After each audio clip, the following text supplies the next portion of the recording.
Welcome to episode 11 of Mi Casa Your Market. On this episode, I'm going to give you a couple of strategies to handle some objections. We're going to dive deep into our dreams with Austin, and we're going to play a fun guessing game with iconic homes on Angie's listing showcase.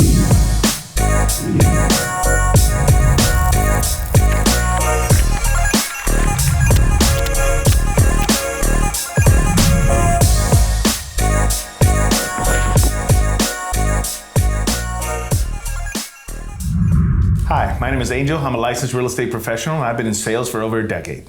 Hello, my name is Angie, licensed real estate professional and listing specialist. And I'm Austin. I'm the lead creative at Caldwell Banker Coast Realty.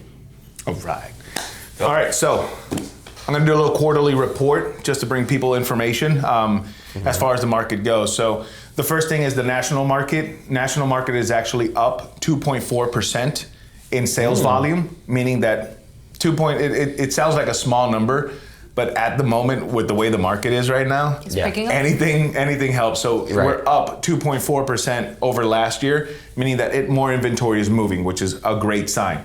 The house prices are still relatively high. The median price right now is still $433,000. Jeez. Compared to, just to use a number, about 6 years ago, the median house price was $315,000 Oh, wow. for the nation. Man. So we're up $115,000. That's crazy. Prices are still up, but inventory is moving. As far as the local information for the state of Florida, the same way, just a little less. We are up in sales by 1.8%, which is good. That means inventory is moving.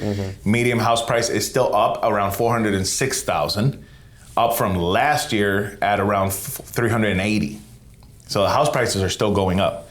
So some folks are feeling like inventory isn't moving and they need to drop price, which is not a bad thing to think, because right now it's a price-driven market. It's not a value-driven market. Folks are here for a deal, not for a value.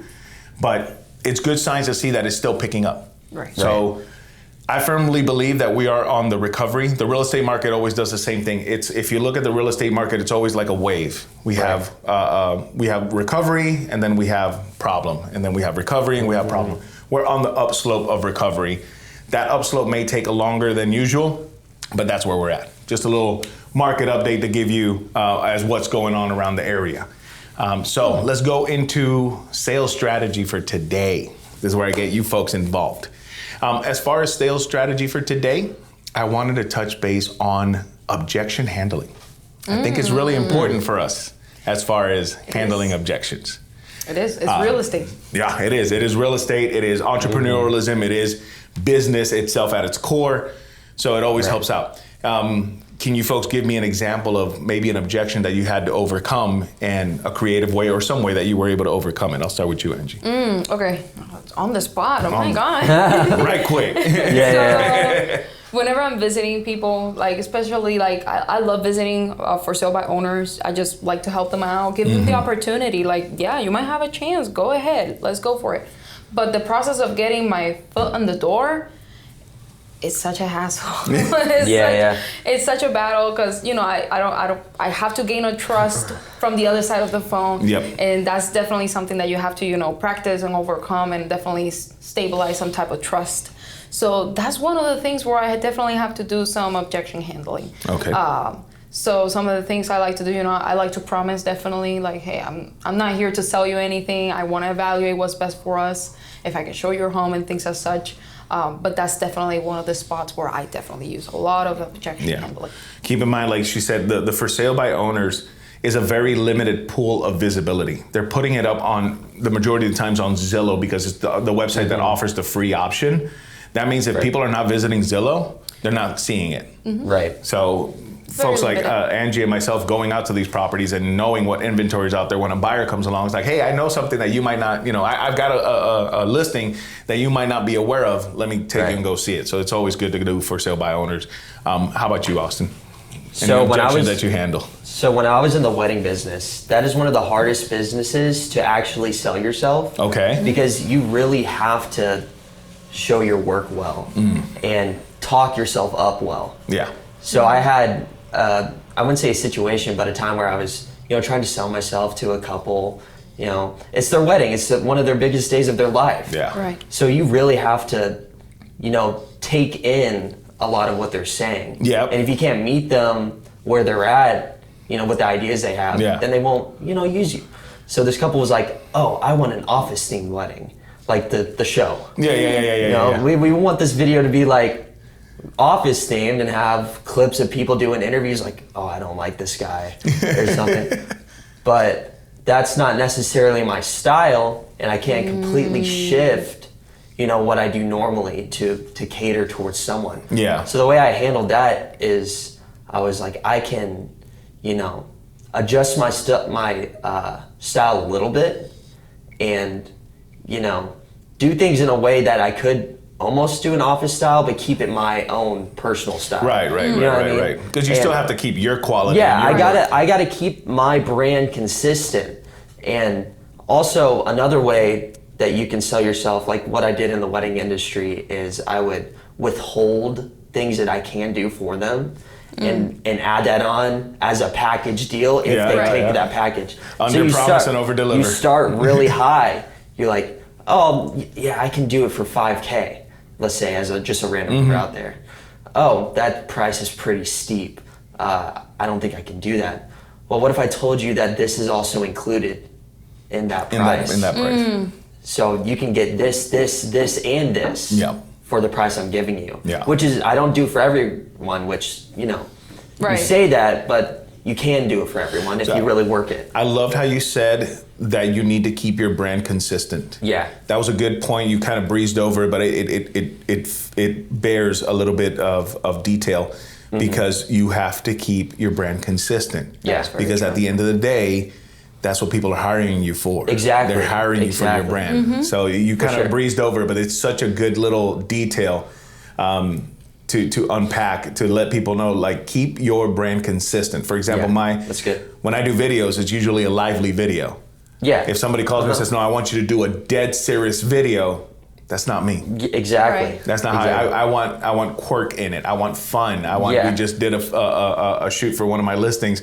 It was golf theme.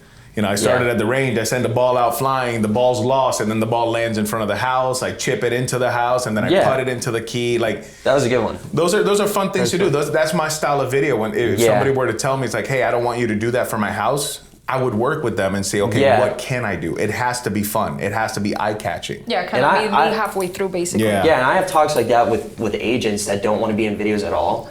I'm like, that's not what I'm here for. I'm here to make your brand sell. Right. You're here to show yourself and show how you can give people the best quality when you're selling a house or showing a house. Yeah. And how people can use you. Yep. You know what I mean?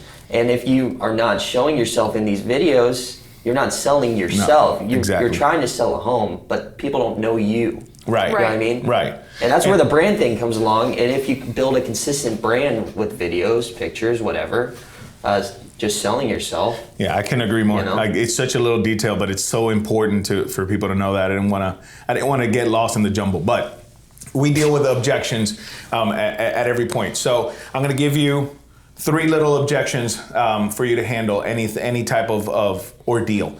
The first one is an appointment setting. We have to set appointments every single day. That's literally our job. When you break down our job is not to sell a home. Our job is to set an appointment. Just like you. Your job is not to do photography. Your job is to set up appointments to do photography. Because without the appointment, you can't do your job. Right. You can't do your profession. Exactly. So a lot of the objections that we get for setting the appointment is going to be, I need to talk to my significant other. The way I like to conquer that objection, because obviously you don't want to force yourself, but let them know your schedule is busy. It's like, okay, you want to talk to your spouse. I completely respect that. But my schedule gets really busy. Can I pencil you in for Thursday at XYZ time? And if that does not work for you when I call you 24 hours prior, we can go ahead and change that. That usually gets them, okay, pencil me in. If anything changes, we'll cancel it. Yep. So that's a good way to set that kind of an appointment. Another good one that I like to do for appointment setting is playing with the emotion and the pain. Again, when they say, I need to think about it, I need to do this or the other, the best way for you to touch on that is not to focus on the product or the sale, but focus on the person itself. It's like, okay, give an example here. I'm going to use you, Angie. So Angie, your goal is to sell this home at fast as possible at the top dollar, correct? Right. So we're at a market where it's very, very slow. Our average days on market are XYZ. Wouldn't it make more sense to act a little bit quicker or set ourselves up for success a little bit quicker than it is to just sit down and wait? And usually, give them the chance to answer that. But do not focus on the appointment itself. Focus on the person that you're talking to and the goal that you're trying to reach. And that usually helps you out with the objections. I'll give you one examples that I deal with objections just like you. I like to do expireds. Expired listings are a battlefield. You've got 20,000 agents calling them. So my expired script, which changes from person to person, but my expired script does not focus on the expiration or the appointment. It focuses on the person's goal. Yeah. They already tried to sell the house. They raised their hand. They were there on the market for 3 or 6 months, and they weren't able to get it done. Right. I want to ask questions to find out why it didn't get done and what can I do different to achieve that goal. And usually at the end of the conversation, there is no objection to be had. Yeah. Because I'm not focusing on the objection. So the goal of objection is when you do receive an objection, don't immediately take it. Ask more questions and see where the middle ground is. Because as you notice, myself, Angie, and Austin all found that middle ground. And when you find that middle ground, the objection kind of ends. Yeah. Right. Yeah, it's true. So that's like the little sales portion I wanted to bring. My final part is going to be a role play. Oh. Okay. I would like for both of you to role play with me. Okay. Because I'm not scared to role play. I love it. I want you to give me objections. I'm going to try to set an appointment for you. I'm going to try to sell your house. We'll set it up as a not a for sale by owner or an expired, just a normal call. You have somewhat of an interest. I want you to give me some kind of an objection. I just want to I want to spit out one of my scripts and see how we can get some form of middle ground. All right. So Okay. Angie, I'll start with you, Angie. Ring, ring. The phone rings. Hello. Hello, Angie. Yes, speaking. Hi, Angie. This is Angel with Coldwell Banker. How are you doing today? I'm doing great. How are you? I'm doing great. Thank you for asking. Look, I'll make it quick because I don't want to take up too much of your time. I don't know if you noticed, but I've got a listing over at 123 Banana Street by your neighbors. Did you see that sign go up? Oh, yeah. I was wondering how that go. It's going pretty well. It's actually receiving some pretty good traction to the point where I'm getting a couple of showings. And listen, I'd be the worst real estate agent in the world if I didn't call the neighbors and see if anybody wanted a free comprehensive market analysis. Would you be interested in one? Oh, for what purpose? Well, when folks know where they stand on the market and the folks know how much equity they can get out of their home, sometimes they're able to do moves that they thought weren't possible. Oh, sure. Then let's go for it. All right, awesome, wonderful. So I have availability this week, Thursday at 10:30. Does that work for you? Oh, would you come to my house? Yes, so we would like to, what did you ask? If you had to come to my house. Some folks definitely think that this is on the phone, email, texting. So realistically, I could do a comprehensive market analysis online, but in all intents and purposes, that gives me about 85% of the information I need. The final 15% comes when I put boots on the ground and actually take a look at your property.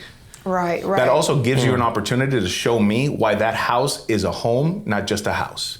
Right. I'm a little busy at the moment and not at my house. Would I be able to give you a text and let you know and talk with my husband to see what time frame I could give you? Absolutely, that works. But I tell you what, my schedule there's the word I'm talking about. My schedule becomes really booked up, and I'm not complaining. I'm always grateful for my blessings. Is it okay if I pencil you in for that Thursday and I'll call you 24 hours prior? If anything changes, we'll just go ahead and cancel and move the appointment. Is that okay? Absolutely. All right, so there, we're penciled in. We have an appointment.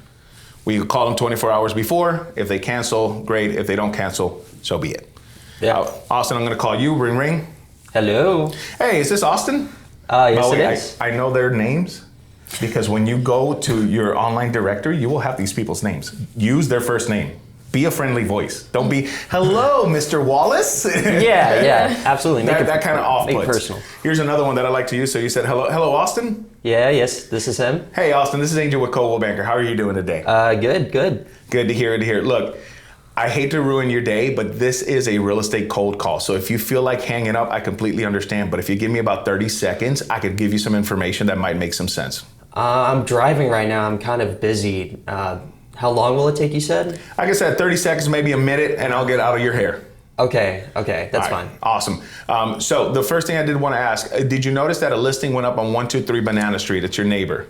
Yeah, I saw the sun go out Yeah. the other day. So that was me. It's my listing. We're actually getting some really good traction on it. I'm getting some really good interest. So I'd be the worst real estate agent in the world if I didn't call the neighbors and see if anybody would like to know what their home is worth. Would you like Okay. a free comprehensive market analysis? What does that entail?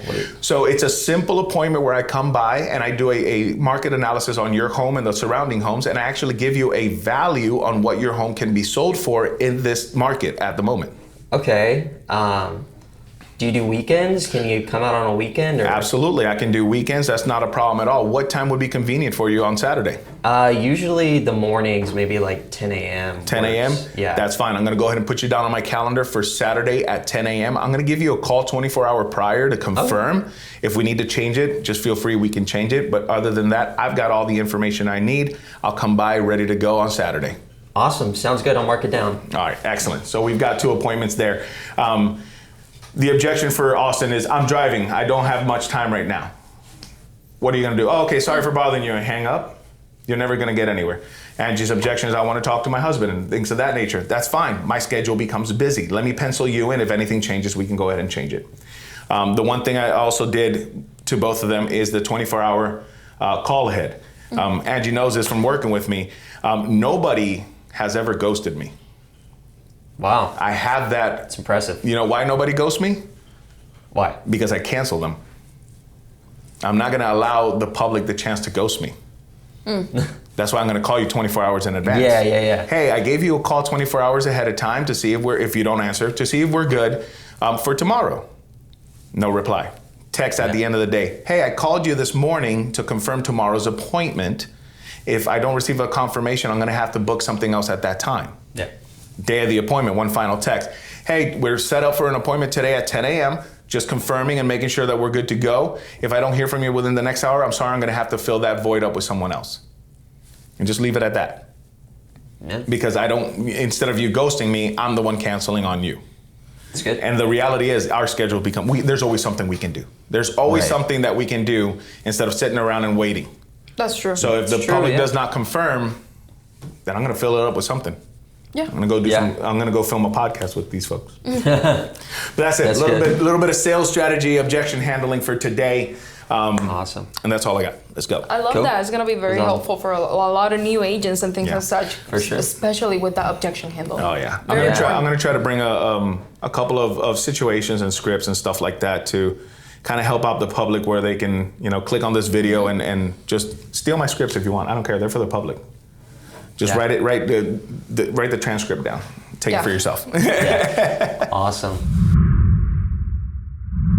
Tech time. Perfect. All right, tech. So I've kind of changed it up a little bit. Okay. As we all are, because we're kind of figuring things out. Oh yeah.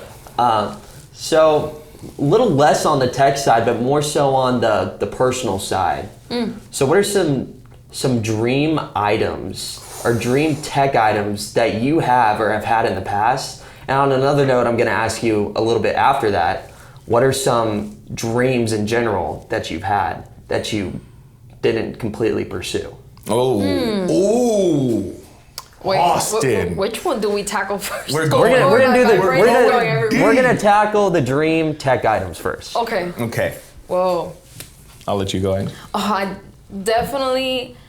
had 2. Okay. One of them was the gimbal. Okay. Like, that was one of the things I was like, I love this. It's just the stabilizing of the whole. Like one of the really fancy gimbals. Yes. So eventually I did get one. It was like I think it was a Christmas gift. I was so happy with that thing. By the time I had an annual pass. So I went everywhere with that thing. I was at Disney recording everything. And I loved it. It was, I don't know, it was everything I ever dreamed of. Another gadget I still don't have. I would love to have a GoPro. I would love to have a GoPro. Specifically for like rides. I'm an adrenaline junkie. Just have it strapped in and record absolutely my POV. Yes, that will be one of those. For dream item that I did acquire is a GoPro. Oh, okay. I envy you. I love that thing. I acquired it or I bought it for real estate.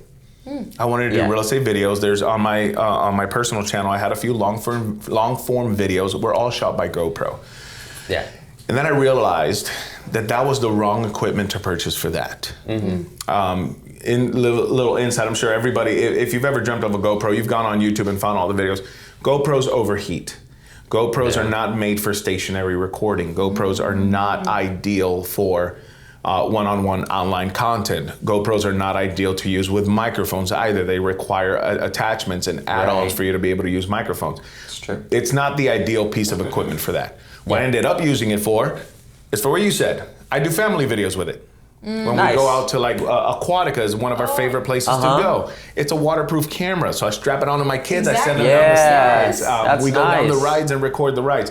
It's so much fun, and then I can go home, edit it, and we have this piece of video where every once in a while, because I have a storage unit where I store movies and stuff, movies that are not in the streaming services. I'll purchase them and put them on there for the kids to watch.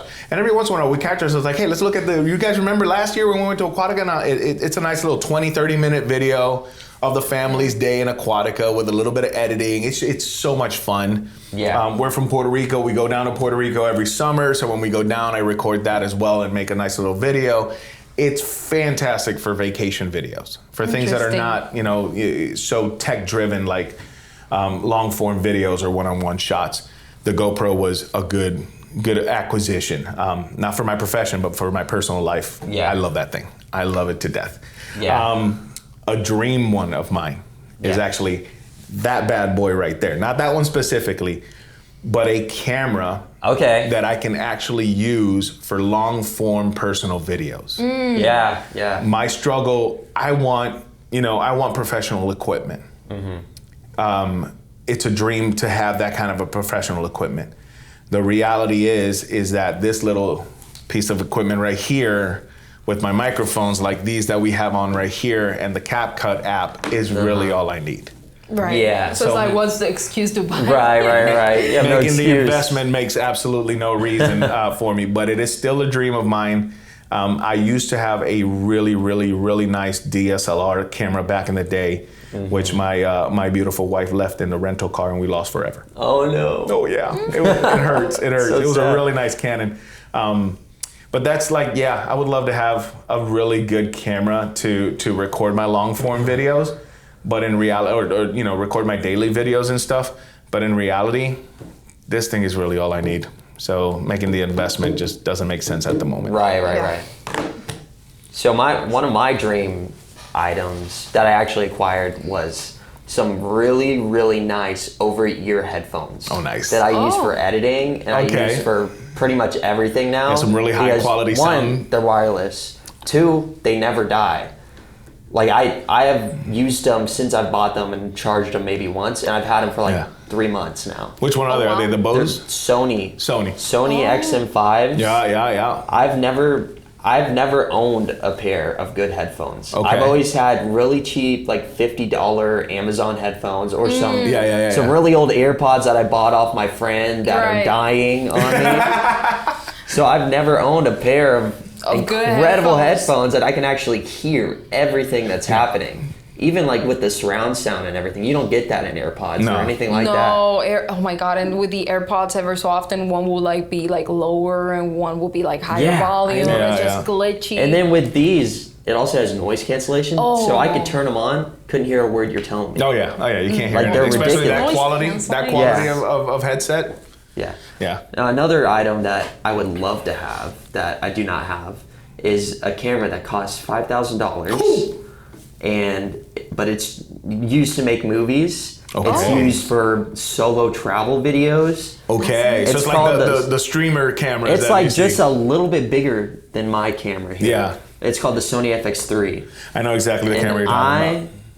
I have dreamed about that camera for years. Yep. I would love that camera right now. I watch a little ghost hunting YouTube channel called Twin Paranormal. And they use those cameras and they look you can make freaking amazing. Nighttime look like daytime with those cameras. With that camera. No, it's insane the quality that is that the type of camera you can like fix the color grading and everything so it looks absolutely. Like Yeah. That's it's insane. like my camera but 1,000 times better. Gotcha. So that camera would be a dream to have. Yeah, have that one with the road set up on the top, Exactly, the to big have lens, everything. oh, That yeah. was my dream as a kid, to just make YouTube videos and just go around with a camera like that. That's another thing that I thought, because a lot of the YouTube videos that I watch, I would see them record things, and I thought, oh, this is all GoPro. Another one I used to watch a lot, which is he decided to retire, was Outdoor Boys. And Outdoor Boys uses nothing but GoPro. And that was one of my inspirations. Like, if he's using GoPro all the time, that means I can use a GoPro. Little did I know that he has 3 GoPros, 17 batteries. He's in Alaska, so the temperature's not a problem for the GoPro. Oh, he uses standing lights to be able to do lights. Like, he has, like, we have a standing light. There's a lot more that goes into those things that people don't realize. I wish I would have known all of that. Well, I'm still happy I have my GoPro because I do the family videos, but I wish I would have known all of that before I dove into that. Yeah, when I watch videos, I'm like, that looks incredible. But I know why. Because they have like 10 different things that are making it look good. Yep. But one of those things insane. is that camera you just mentioned. Yeah. It's a really popular camera. Okay, and on another note, let's talk about this. A dream you've had, but you didn't fulfill, or you just haven't had the time to fulfill that dream. Okay. Let's put it that way. I'll go first. Before I fell in love with the world of sales and now the world of real estate, which I knock on wood every single day. I love my job. I really do. I actually wanted to be a day trader. Really? Yes. Okay. This is where I'll give you a little background on it. I play video games, and some of these video games that I play online have a lot of systems that you have to hyper analyze to understand intricacies of it. Right. And we're talking about number crunching and mathematics and things of that nature. And I would dive so deep into these parameters just to get that edge that I wanted. Right. I thought if I could apply that to day trading and just immerse myself in the world of noticing patterns and things of this nature. And I started going that route. And the big wall I ran into was you need, or any day trading account, you need $25,000 of liquid cash to even start day trading. Wow. And as a father of 3, sole proprietor, it's really hard to come across with 25 grand that you can just waste away. Yeah. The other opportunity I had is when I changed to real estate. I had my previous company had a 401k for me that had a good chunk of change in it. But instead of using that for day trading, I actually used that to kickstart my real estate career. Okay. And if it weren't for that, I would have probably still had it, but it would have been a lot rougher, especially on my family. But that was a dream that I still look at it from time to time, but it's just at the moment, the way I hyper focus on things, it's just unachievable because I can't. Right. I had a job when I started real estate. I immediately quit my job. Yeah. Because I like to dedicate myself to something and being a true professional at what I dedicate myself to. Yeah. So that's one of those dreams I had, still kind of have, but I would love to. And plus the day trading setups. With all the monitors and stuff, and just seeing that, and then it's so crazy. The allure of working from the morning till 12 p.m. 12 in the noon, and then you're done for the day because you don't want to go back and trade and lose money. Yeah, it's appealing. It's appealing to me, but I can't. Yeah, I used to have a boss that would do that during work. Like he would just have like his computer out. Yeah, and would just be on it all day. Like he was a manager, and he would just sit on there looking at patterns all day. Yeah, and he would be like, "Yeah, just got 50K." I'm like, "Can I have some?" What? Yeah, what? You can gain 50K, but you can lose 50 just as fast. You can lose it just like that. You can lose it just like that. Yeah, it's high risk, high reward when it comes to those day trading. Yeah. I did a little bit of they call it weekly trading, where you grab something, it rides up for a week. I was focusing on FDA approvals. Okay. That was the niche I chose. So you would pick a medication that was under imminent patent approval. Okay. You would buy the stock. As the patent approval date comes along, the stock rides up, and then right before the approval day, you sell it regardless. Because if it gets approved, it keeps going up. If it gets denied, it tanks. Yep. Oh, so you don't take the risk. You're just, all right, I took my profit. I'm out. Yeah. That's the only taste of it. I got it, and it was fun. Is that something that you could do while performing real estate? It's just risky, or is it more like time consuming? Again, you'd be a jack of all trades and a master of none. Gotcha. Yeah. I hear you. For sure. Like imagine if I've got $50,000 riding on a trade, and somebody calls me and says, Angel, we're ready to list our house, what am I going to tell them? Oh, no, I'm busy. I can't come over. Yeah. Yeah, no. It's just, it's same thing happened with the previous job. Like my regional manager, because I was really good at that job. I was, climbing up the ladders. My manager was like, listen, why don't you, instead of climbing up the ladder, take one position below and then do both at the same time. I'm like, how are you going to feel when you tell me I have an appointment, I tell you I can't make it because I'm going to go sell a house? Yeah. Like, it's just, it doesn't work. It just doesn't work. Yeah, At least for me. I'm a all-in kind of guy. I'm an all-in kind of guy. Definitely. Yeah, well, that makes sense. What about you, What about Angie? you? So mine is a little different because it's not like related with numbers or anything like that. Yeah. I love art, and Okay. I love doing little digital art here and there. Yeah. And that's We've something seen your Canva art. It's up there. It's up there. I just love art, and since I was little, drawing was just a passion. I just love drawing, doing doodles here and there. And something I also love is comics. I love comics. Oh my god, yes! I'm always like at night I'm just reading comics. So I kind of always wanted to do like a little story at least on the panel, and I know the platform I wanted to do it in. Yeah. I know my iPad and program works for that. I just really never got into it. Like, I was so invested into all these plot lines that I wanted to run. So unexpected. That and is cool. so crazy. That is so unexpected. The adamant professional Angie Mar real estate agent just says her dream is to make a comic book. I know. That's freaking Did you cool. ever have like a title for a comic book that you were going to make? I definitely knew that I wanted to go through like Greek mythology. Love Greek mythology. Okay. But I never knew like where to focus on it. Definitely wanted to do something with a twist. Okay. But I really never got into it. I knew all the plots that I have. I still ever so often get inspired and write it down. I have a whole folder and I keep writing till this day. I'm like, oh, I have this idea, or I watched the movie, got inspired, and I write it down. I keep writing it down. Absolutely.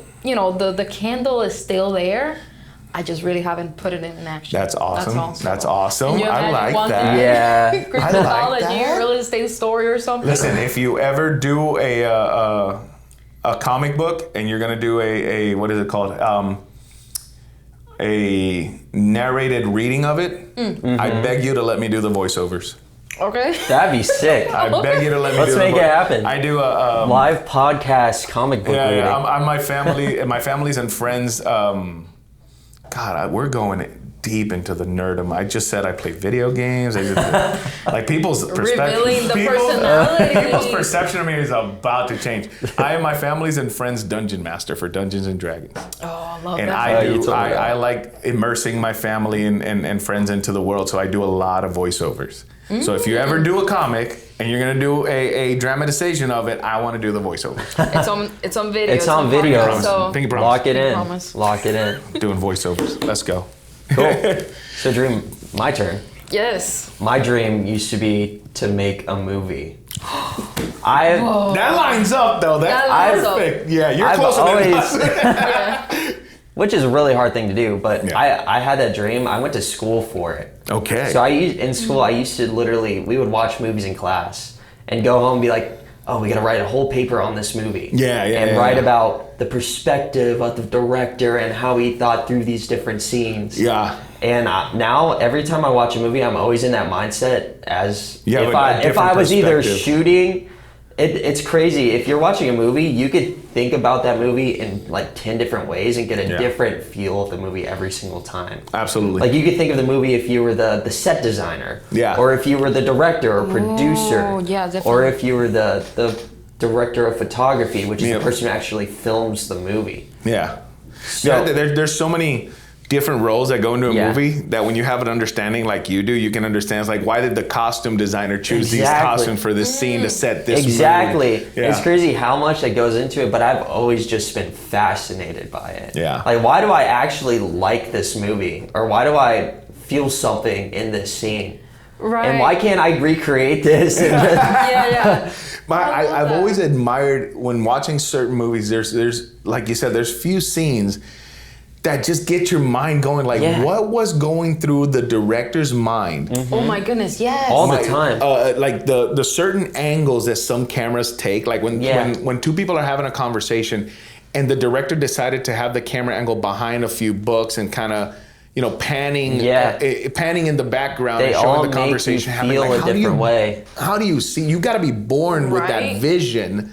Like what's see crazy is that. I know those things of why they do those things now. Yeah. So like someone panning behind a bookshelf, they're wanting you to feel disconnected from, like the character feels disconnected from that conversation. Yeah, stuff like It's like little things like that, like a regular person. but it's wouldn't it's think a that. vision though. It's is. not I'm everybody can do also it. the type of person to be sitting through a movie and be like, yeah, this is gonna happen now. Because I just know, Yeah, you know the what's direction building that's up going. and It's everything. insane. I cannot imagine watching a movie through your eyes with all that knowledge. I'll be like, this It's honestly that. insane and also really cool. Plus, you also get to admire the work behind it because you also understand the purpose of each thing and why the colors were chosen that way Yeah, or yeah. angles. Yeah. It's very interesting. And all these directors, some movies like the colors hold Oh, such a symbolism yes. and how everything is like, I don't know, placed on Yeah. purpose. It's It's a whole nother world. When you have another perspective on something, you enjoy it at a whole nother level that people cannot. Exactly. Like I firmly believe that's with anything in the world, no matter what. When you understand something a little better than someone else, or you understand what it went into making or having that happen, Yeah. you enjoy it. And it doesn't matter what it could be. Like something as simple as what were we watching the other day? The horse race. I forget. I don't follow it. So, but it was the Kentucky Derby. Okay. Right? Okay, yeah. So I was at a friend's house. I just helped him acquire this house for his family. So we did the housewarming party. Everybody was there. The realtor was invited. Yay! I got to go. But they were all excited. A few of them were all excited about watching the Kentucky Derby. I don't have any perspective on the Kentucky Derby. I don't understand why it's so important. And one of the gentlemen was explaining to me that one of the horses that is racing, which is a bit of an underdog for the first time, has a full female, I don't know what, I'm going to say coach. I apologize. I just don't know the terminology. Everybody knows who it is because the horse actually won. And it's the first time in history where a woman won. Oh, It's crazy. Like that, it was groundbreaking. Okay. But to see where his perspective was of understanding all of that and understanding the background of that, and then understanding the story of each little horse. For sure. And then looking at his wife was looking at the hats and understanding what the hats mean and what's the fashion behind the hats. Yeah. Whoa. Like it has meaning and fashion, but like Interesting. what a flipping What the- perspective. I'm looking at horses lining up, getting ready to race. Yeah. But they're looking at an entire world. And it happens with everything, just like you with films. The way you see a movie, I can enjoy a movie, it can give me goosebumps. Yeah. But it's giving you goosebumps for a whole different plethora of reasons. For and sure. that's so cool to when you express that. Yeah. So if I could own like a giant studio one day, like a warehouse, and just build a studio, I would do it. if you need people, count me in. Start with indie films. That's what True. everybody does. That's Start true. with indie Short films. Yeah, that's true. Make some make You know? a YouTube channel about well, I don't know when you're going to do it because we're keeping you pretty busy and Yeah. we're not planning to There's stop. actually a guy that just did that on YouTube. He used to make like horror shorts. And he's making Love it. he's making a whole movie now. He is? Who is it? Really? Fully funded. I forget his name. I literally just Because saw I it. watch He's a blonde guy. He has like really buggy eyes. That's all I can. I watch a lot of But he horror does stuff. skits. He does skits. Yeah. So he also does comedy skits, but He's- he made a horror short. He's the is he the guy that also does the TikTok? Most likely. Yeah. I know exactly For who sure. you're talking about. I send these videos to my wife just to creep her out every single day. Yeah. He's blonde, kind of youngish, really big eyes. Yes. And most of his videos Yes. are him staring like that, and then Staring there's something at- staring back. That's exactly who him. you're talking That's about. him. But he's Okay. making a full feature film now. I'll send you a video on it, Angie. He's always up on my feed. They're creepy because a lot of them are not jump scare. It's just the tension. It's so unfreaking comfortable. And Yeah. you know how some of these horror, we're going on a rant. Let's do this. You know, you know how some of these horror movies, like for example, I always harp back to the refrigerator or drawer scene. Every horror movie has the angle where you're right here, the door opens, the person's looking for something on the fridge, and you're waiting for something to pop up. Yeah. But when something doesn't pop up, your tension goes up tenfold. Yep. Like what the hell? What's gonna happen? That's true. That's true. So he capitalizes on that feeling so good in his He's good at shorts. it. He's good at So it. good. Okay, I'm gonna have Yeah, to he's look making a that up. movie. Look him up. I'm looking him up. I want to see the movie. Good Yeah. shout out. Good shout out on that. Cool. God, we go on rants so much. I love it. All right, that's yeah. it. That's it. Cut. Cut. I love Listening that. time. Though. I love that. I loved it. Yeah. Okay. Thank you for bringing that, Austin. me- That was really cool. Yeah, it was. All right. Okay, so Listing time. Listing time. And it is time. perfect because it goes along with everything we have talked so far. Uh-huh. Dreams, specifically movies. Oh, let's go. Oh my Today, God. This is perfect. In sync without being in sync. I Oh love man, this. I love when that happens. So today we're showing the most iconic homes that exist in our head, but you cannot technically step in because, you know, they were just made for the film. Let's go. Oh, man. Before jumping in, whenever What you a day. think of, I just have to ask, whenever you think of an iconic home that you could just, you know, it doesn't exist, but it's in It's your not. head. Are they Dozens. real homes that were used for movies, or are these animated or fictional homes? Anything goes. Oh man, that's hard. That's hard. Like the one that keeps popping in my head as far as real movie or real home movie or whatever it may be is I got two of them. Is the Beetlejuice house Yes. and the plantation home in Forrest Gump. Ooh. Oh yeah. Two, Yeah. I can. I Those can. are iconic. Yeah. I Yes, remember was those. thinking the Adams Family house. The Addams Family house is Addams another really good one. Family. Yeah. Okay, so let's see if your pick made our list Let's see today. who made the cut. So for our There it is. first, The first one. Oh the man. first home, Da-da-da-da. it's just iconic. It's its own character. It's so It is. crazy. It really it's so is. cool. And this design, everything. I just wish this would have been like a real home. It crushed my heart whenever I learned it wasn't real. It's God, so me. crazy. So definitely one of the most iconic. I have 7, by the way. Nice, So we'll nice. go through these quick. This is gonna Of be course, fun. I want you guys to guess because that's Yeah, just the best okay. part. Please, Oh, what is? I'm gonna give you a Wait, second. wait. I'll give you a second. This one is my favorite film, by the way. Favorite Film. Yes, Is it old? sort of. Sort of. 2000s. Why does it low key give me like Batman?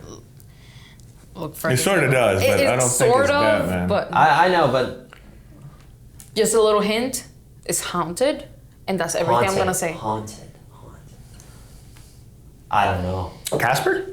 Oh my god, no. No. It's not Casper. Oh, I don't know. What is it? I'll say it. Haunted Mansion. Oh, Oh, this is how Haunted did- Mansion. Oh my! We thought too much. We thought there it is. We did think way too much. We thought too much. Listen, since This I is Haunted know Mansion. What a good movie. I know this movie front to back. Yeah. I watched it in Spanish though because of childhood. But front to back, I'll tell you every line in this script. And ever since I That's turned to real great.